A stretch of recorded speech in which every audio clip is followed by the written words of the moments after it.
Hey there, I'm Jack, and this is your guide to how to ride scooters in Southeast Asia for beginners. And this is part 6. I'm talking about scooter rental scams. So I'm going to give you some information based on experience and also based on what I've heard from other people. I've been in Nepal, Thailand, Philippines, and Cambodia, and now I'm in Bali. And I've experienced a couple scams myself. The most common scam is like basic damage scam. So this happens to so many people because they don't take photos or take a video recording of their scooter, and they don't check it properly when they rent it. And something is wrong already with the scooter because somebody else has crashed the scooter or broken something, and then they return it to the agency and they're cheap, so they don't fix the problem. And they just re-rent it out, hoping that they're going to nab the next person with the repair bill. This is what they all do. I know, it's fucked up. But yeah, you've got to be wary of that. So if there was a problem, you'll take it back to them and they'll just, oh, this is broken. You have to fix it. And you'll be like, you gave it to me like that. And they'll be like, no, we didn't.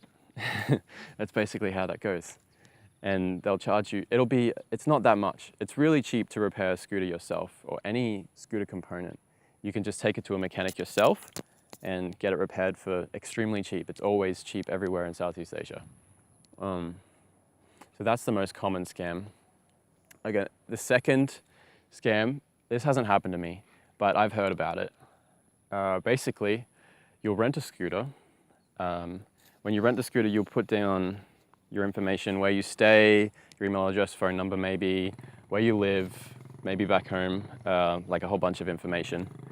And then they'll give you the scooter, and then they'll follow you after you rent the scooter, wait for you to go somewhere, park your scooter, and they have a key, they have a spare key for the scooter, and they just steal it. They just steal it back, drive their scooter back to the rental agency, and hide it from you. And so you'll come back out of wherever you were and realize that your scooter's not there.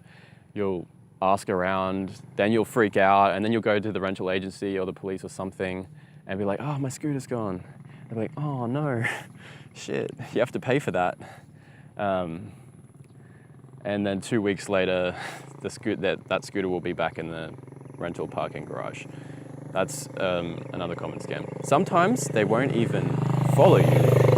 They'll just wait until nighttime. They know where you're staying, so they'll just wait until you go to sleep, and then you park your scooter outside of where you're staying, obviously, and then they'll steal it that way because they have a spare key. Ooh, pretty. So the best way to defend against that, like the first one, if they follow you, you just realize that somebody is following you. Pay attention to that. It's kind of hard. I know. It's a shitty thing. It's very easy to get caught by this one, but it doesn't happen very often.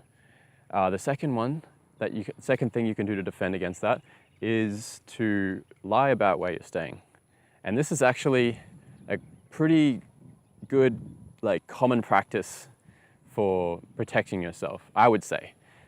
And the reason is because sometimes they won't steal your scooter, they'll just come and break it, which is also extremely annoying because you'll wake up in the morning and somebody smashed or scratched or broke your mirror or cut your seat.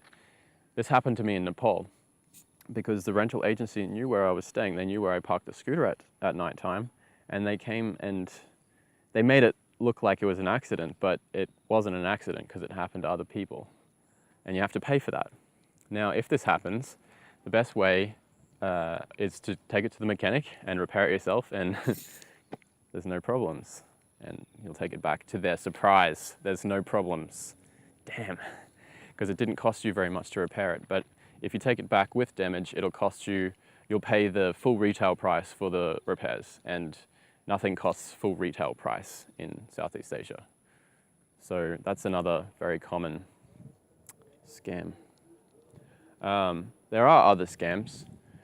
One other one that happened to me is so annoying, but I was in Pai in Thailand, and I'd rented the scooter for a month. And after 2 weeks, they said, bring it in for maintenance because, you know, stuff needs maintaining. So I bring it in and they say, yeah, we need to change the brakes, you know, or the brake fluid or something. I can't remember what they said. And before I gave it to them, I didn't take photos of it again, the second time. Whenever you give the scooter back, and even if you're re-renting it, you have to take photos of it before you give it back, because they took the mirror off and then they just explained that that's the way that they received it from me, which it wasn't.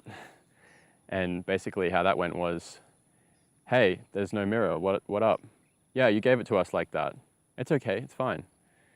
Okay, there was a mirror, no. And they're like, yeah. And then it's just your word against theirs. And of course, when I brought it back, they insisted that I pay for it. It only cost me 250 baht, but that's 10 bucks. That it's just annoying. It's small enough that I can afford it, but large enough to be annoying. It's just, yeah. You gotta be careful about these scams. There's more of them, but these are the most common ones that I know about.